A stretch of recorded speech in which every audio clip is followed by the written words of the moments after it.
everyone. Welcome to Sabrina's Sumbry Show. I'm Sabrina Sumbry. On this show, we're going to encourage you and inspire you, as we always like to do.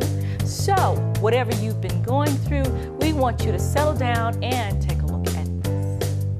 Phoenix City, Russell County, Lee County, please meet my next guest. Today's guest is Pastor Tirrell Glover. Pastor Glover, thank you for being here and welcome to the show. Thank you for having me. So, we'll begin by you telling us your story. Where did it all begin for you? Well, just a little country boy from Clayton, Alabama, born and raised. I've been there all my life. My dad is a pastor, been pastoring now over 30 years. Long time for a young man. Yeah, so church is a part of me. I'm a part of church. Love church, love God, and I'm excited about being in ministry myself. Really? Yes. Growing up, did you say to yourself, I want to be a minister? No. Really? No. Ministry, preaching rather. I did not think that would be a part of my life. I've always sung. We've always been songsters. Been singing since we was little. My mom actually had a group by the name of Voices of Faith. Okay. Down in Clayton. Been singing 47 years, I believe.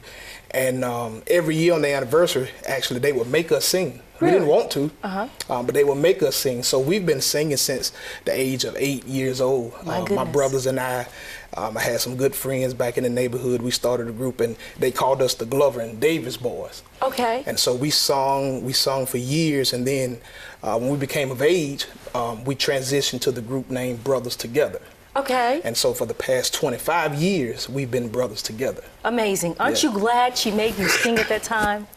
Not really. Not really? but I see the effects of it now. Right. I see the harvest of it now. Okay. And through that, by what my mom did and made us do, it has us to where we are now as young men. Amen to that. All of my brothers were deacons, and I'm the only pastor in the group. But the rest of my brothers, and they're deacons of the church. So church is just a part of us. Amen to that. Now, growing up, did you have any other activities, any things that you did as a teenager? Oh, yeah. We played football, love football. I actually coach now. Amazing. Football, right. I've been in education for about 13 years. Okay. So I coach football, I coach basketball. So we had other activities. Everybody, seemed to think that when you're a preacher's kid, the only thing you do is go to church. Absolutely. But even though we did that, we did other activities as well. Yes. Okay, amazing. Yeah. You said you're a teacher. Yes. So how long have you been teaching? 13 years.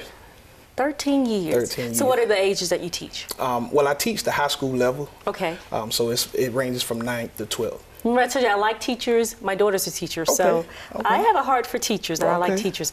You have, you teach, you sing, you preach. Anything else that you do? Any other talents that God has given you? On the side, I cut hair on the side. Okay. So you are that's a just busy one. Man. Yeah, that's just one of my things that I love to do as a hobby. And I try to stay busy. I have 3 wonderful children, and they keep me going. They're involved in basketball, football, and travel ball sports, and so they keep me going all the time. Amazing. And I love it. I wouldn't trade it for nothing in the world, on top of ministry and on top of my kids. I just love what I do. You have a full schedule, is what it seems. I do. So can you tell us, how did you come to your calling?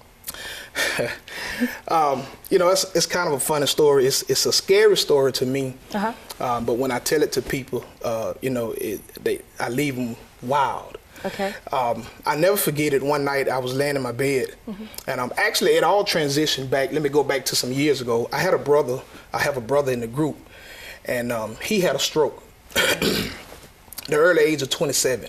Yes, that's an early age. Had a brain stroke. My goodness. It left him severely damaged. My goodness. Where he had to learn to walk again, learn to talk, all that. And to be honest, I actually got mad with God. Okay. I was upset with God, and I questioned God, Okay. And I'm sorry, I get a little emotional every time I think about it. I hear you. I hear you. But I got upset with God because I didn't think it could happen to us. Right. Didn't think it could happen believers, to him. Right. I get you. And so when it happened, he was in hospital 6 to 9 months. Okay. And so I questioned God every day, like, God, why did this happen to my brother? He was my drummer, he was my baritone singer, I needed him. Yes.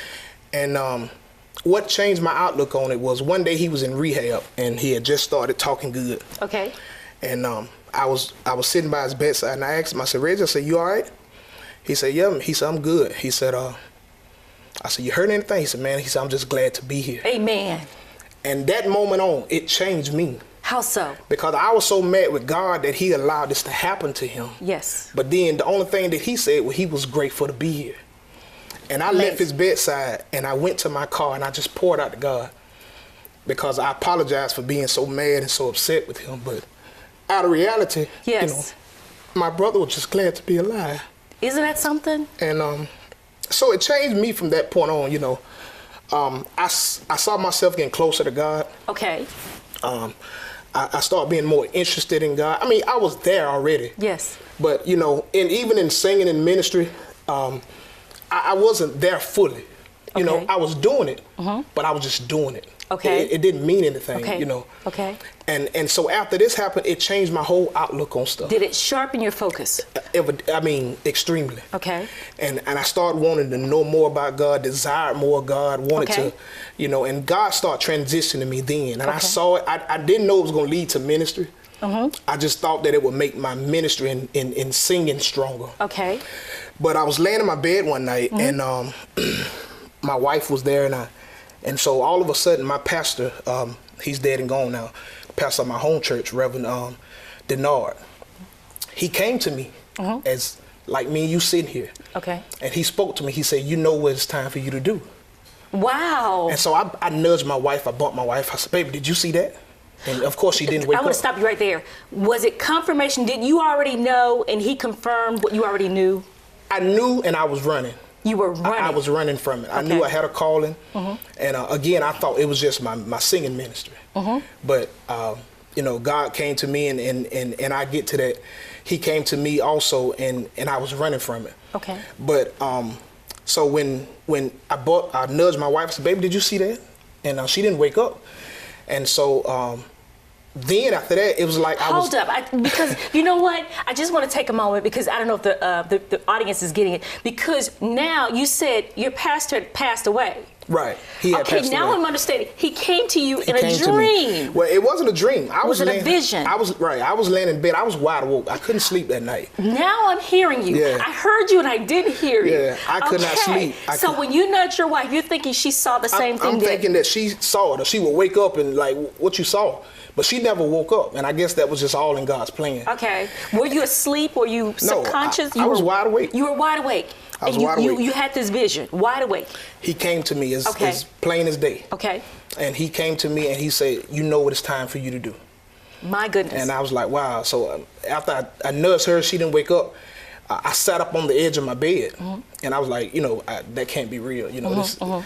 And so then after that, it's like I was just lifted, just off my bed. And this is the part I tell you that wows people. Okay. And I was lifted off my bed, and then I don't know what happened. I don't know if I went into a dream or what, but God took me to the pits of hell.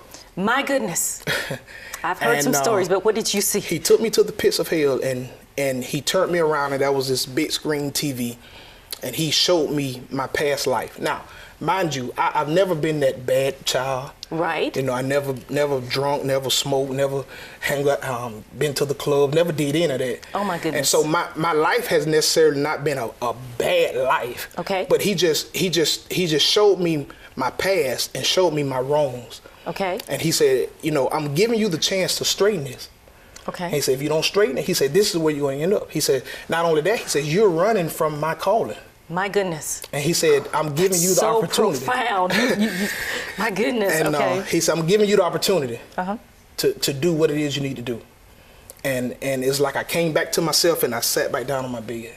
My goodness. And, you know, Did you go went back into to prayer. sleep? No, I immediately went into prayer. I mean, I didn't go to sleep that night at all. Okay. And it was about 3 months later that I confessed my calling to the ministry. To who did you confess to? Well, I first went and talked to my dad. You know, my dad has been a pastor over 30 years. Okay. And he've always told me, he's like, you know, he said, Tirrell, he said, just whatever God has for you to do, you have to be obedient to God. And my dad always tell the story rather, that he knew I was a pastor, going to be a preacher before I knew it. How so? And I asked him, I said, well, Dad, how you know it? He told me the story. He said that he went to preach. He had a dream that he went to preach. And when he got there, he went into pastor study and told him that he was there to preach. And the pastor told him, said, no, the preacher's already preaching. My goodness. And so Daddy said, well, no, I said, I'm supposed to be preaching. So he went out to look to see who it was. And it was me. My goodness. And so that's how he knew that I was going to be a preacher. Okay. Even before my calling. But, you know, of course, he wasn't going to say anything until I confessed it to him and confessed it publicly. What a testimony. Yeah. Isn't it amazing? Isn't it astounding how if we listen to what God is saying, how he'll speak to us so clearly? He will. Isn't it amazing? He will. When you look back in hindsight at your life, to see that God has spoken to you, he's with you, he's guiding you. Right. So once you sort of go to your dad, what's the next step? What do you do then? The next step, you know, then I confessed it publicly. Okay. Actually, it was on my group's anniversary. I wasn't going to do it then because I hadn't talked to my pastor of my church yet. Okay. But the spirit just fell so high that I confessed it there. My goodness. And so once I confessed it there, you know, the people received me, and it was October. The anniversary was in July. Then it was October of that year where I did my initial sermon. How old were you then? That was in 2009. So I was about 28. What did your wife think about this? Here it is. You know what? I'm sure she was used to you being one way. How did your lives change? It changed dramatically. She said that people always told her on the job, your husband gonna preach. Your husband gonna preach. She like, stop that, get out of here, you know. And so she would come home and tell me that all the time. Baby, such and such say, you're gonna be a preacher. I'm like, you know, I'm not listening to that. And in the back of my mind, I knew I was running. You knew it. But I just didn't tell her, didn't tell anybody, because I honestly thought, you know, and I can't speak for a lot of preachers, but I honestly thought that I could get away from it because I didn't want to do it. I mean, you know. Is it because you had seen your father and family in ministry and well, I'm just guessing here, but what were your reasons that you didn't want to do it? I just didn't think it was for me. I didn't think that he was actually after me, you know. My goodness. And, you know, one thing my father always told me, you know, God don't make mistakes. He can choose anyone he wishes, right? He can use anyone. He desires. And so when I just realized that, you know, this is really what he wants me to do, you know, I went on and confessed it, and I've been in ministry, and I've enjoyed it and love it ever since. Okay. Yeah. I wanted to ask you, because on my last interview, I had a pastor who said that he didn't want to be the pastor who sang or the singer who pastored. Which do you prefer? Are you the pastor who sings, or are you the singer who pastors? I think I'm both. You're both. You can be both. I can be both. Singing is my gift. Singing is my gift. God gave me the ability to sing. Okay. But preaching, pastoring is my calling. Okay. Of course, my pastoring, my preaching always overrules and supersedes my singing. Okay. So I feel like I'm both, because when I preach, I sing. When I sing, I preach. Amen to that. So it's kind of intertwined together. Okay. Yeah. How has your journey been so far? I can't say it's been easy. Of course, anytime you're in the ministry, especially pastoring, it's extremely hard. You're dealing with different people. You're dealing with different attitudes. Of course, different spirits. Exactly, and so it's always trying. I was blessed to pastor my church less than a year within my calling. How was that so?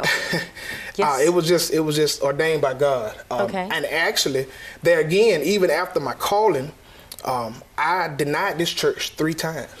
Why? I just didn't feel like I was ready to pastor.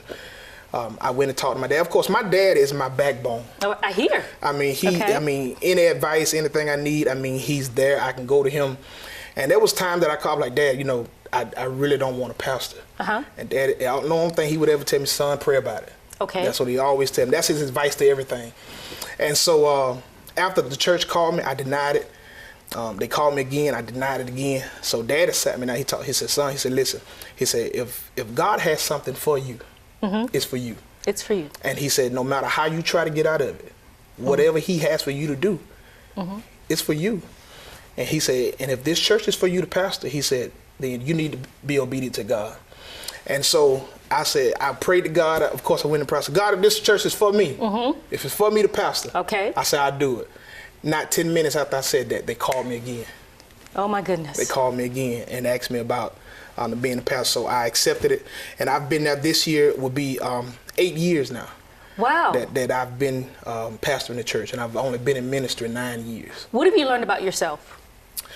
I've learned that it's kind of funny, but it's that I could be difficult. You know, the type of person I am.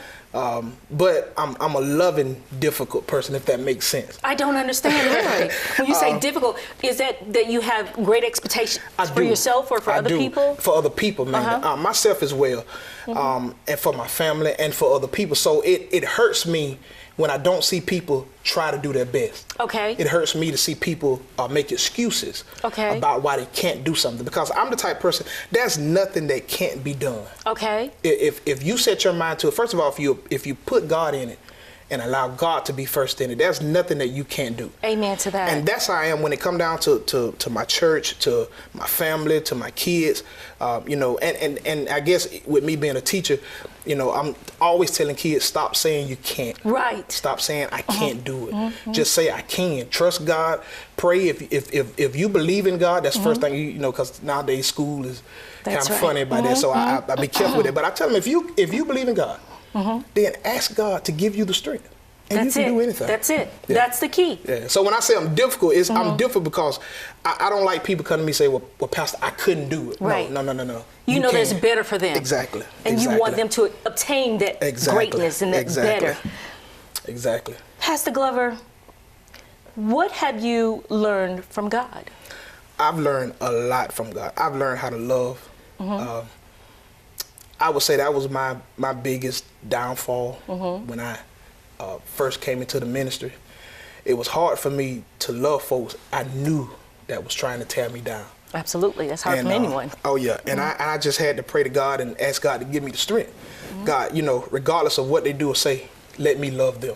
Absolutely. And to be honest, it changed some people around me. Because when people saw me treating them good regardless. That's right.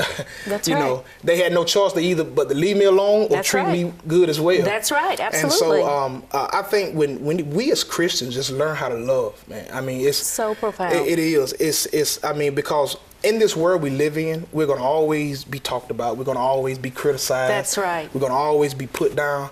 But my thing is that if you're doing what you're doing out of love for God, and you're doing it, and when you do stuff for people, you genuinely love them behind it. That's right. It'll all work out. That's right. You're a young man with such wisdom. What can you share with someone who is where you were? What kind of advice would you give someone who was on a path and were probably where you were, tossing and turning, running away from their call? I was just telling them to trust God. Step out on faith. That's what I did as a young man with this ministry, with my group. When people looked me in my face and told me that my group would not survive, I trust God. Grant you, there's been some downfalls within my ministry, within my group, but I've always trusted God. I've always listened to God. And so my advice would be to just to listen to God. Let God lead you. Let God direct you.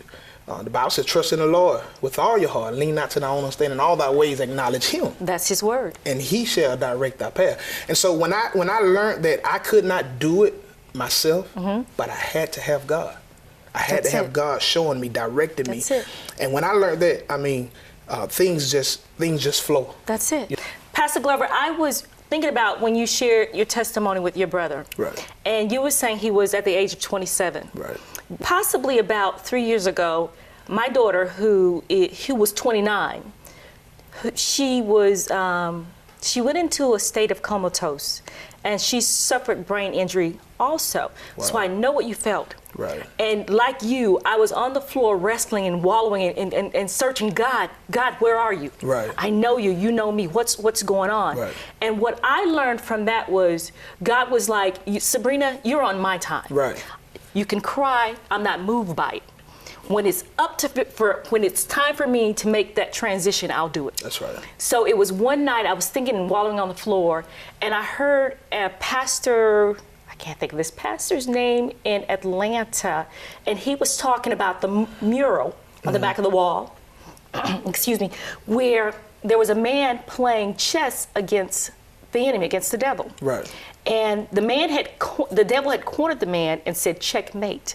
Now, my son plays chess. I don't know very much about it. I don't know if you do. I don't. But if you're playing chess and someone says checkmate, you still have an opportunity to get out of the checkmate position. And I'd heard that that sermon before, but at this particular time that I'm hearing and going through all this stuff with my daughter, and she was being transported to, it was Emory University in Atlanta, and right. they still didn't know what was going on with her. God said, Sabrina, I'm going to pull you out of checkmate. And from that point on, I said, okay, God, you are God. And I said, whichever way you take her, I'm okay with it. Right. So the enemy had already told me you're going to be planning a funeral and so on and so forth. So I said, whichever, I said, you're God. I cannot wrestle with that. Right. And when I gave it up and released it to him, the next thing I know, like your brother, she'd open her eyes. Wow. Now, she'd open her eyes, but they said she couldn't see me. She was in sort of an infantile state. Right. She couldn't see me. Her eyes were not shift, they were just open.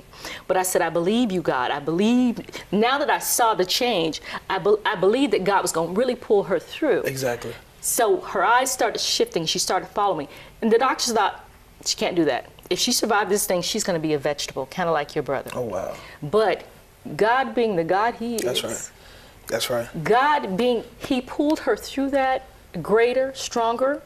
She went to rehab. She had to learn to walk. She had to learn to talk, just like your brother. Wow. So I understand and feel. And that's something, I feel your pain because right. I know what it's like when you're there and you're wrestling with God and the Holy Spirit. Right. And there's nothing you can do about it. Nothing you can do. Isn't that something? That's right. I wouldn't pray it on my worst enemy, but we had to learn, I guess for me, I had to learn that God is truly who he said he is. He is. And ain't nobody gonna get the glory. That's right. But him. That's right. But now let's talk about your group. Okay. I just wanted to put that in there. Tell us about your group again. What's the name of your group? Brothers Together. Okay. Is the name of and tell us about some of your sounds, some of the music that we'll find on your track. Okay. Is there a track? I'm so old school. Well, we're a traditional group.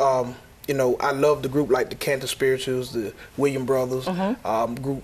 The Pilgrim Wonders is who we grew up listening to. So our music is kind of patterned after theirs. And so the Thank You album was our first album that really made the group, you could sort of say. Okay. And so there's a song on there that's called He Loves Me, which is written by my brother. That's the one I was thinking about. I love that, yes. And it's such a real song, such a profound song, because it's in that song, it's just telling us that even when people don't love you no more, Jesus still loves you. And he loves you unconditionally. That's a good word. And so my brother, he wrote a good one. He wrote an awesome one. That's good. Is this the same brother that was sick? No. This is my baby brother. Okay. Roosevelt. He's the backbone of this group. Musician. He and I do a lot of the producing on the album, and so he's like my right hand man. Okay, good. but yeah, he wrote that song, and it has done wonders for us. The whole Thank You album has really been a good album for us. Okay, so what do you do in the group? What's your I'm just the lead singer. You're the lead singer? Yes. I did not start out as the lead singer. I started out singing background, but all of my brothers transitioned to playing music, so it put me out front, and so I've been out front ever since. Take a listen to this. I don't know why Jesus loved me, even when I do wrong. He proved his love on Calvary when Jesus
But let me hurry on and tell you the story.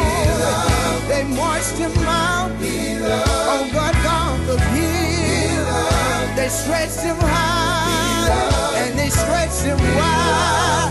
And he died for you and he died for me. But that's not all. But he got up on that Thursday morning and he got up with a arm pound in the palm of his hand. Oh, ain't that love? Ain't that love? Oh, ain't that love? Ain't that love? I don't know nobody like Jesus. I don't know nobody like my Jesus. He loves me. Oh, he loves me. Ought to have somebody out there know what I'm saying about. Tell somebody he loves me. I know.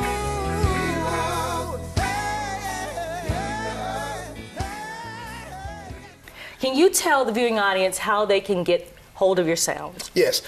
To purchase the album from Brothers Together, you can go on any of the online stores, CD Baby, iTunes, Amazon Music to purchase the album, or you can also email us at brothers2gether@gmail.com. Okay, and then we also want to tell them about your church where you pastor, sir. Yes, my church is located at 2708 Highway 130 in Banks, Alabama. That's Mount Olive Missionary Baptist Church, number 2. Pastor Glover, I'm so glad you came by. You're welcome to come back anytime you like, because I'm sure there's going to be bigger and better coming from you. God bless you. Again, thank you. Thank you. And I want to thank you guys for watching. And I want to thank the innovator and creator of this great show. As I always say, I pray you have sweet, sweet dreams of big life and peace of mind.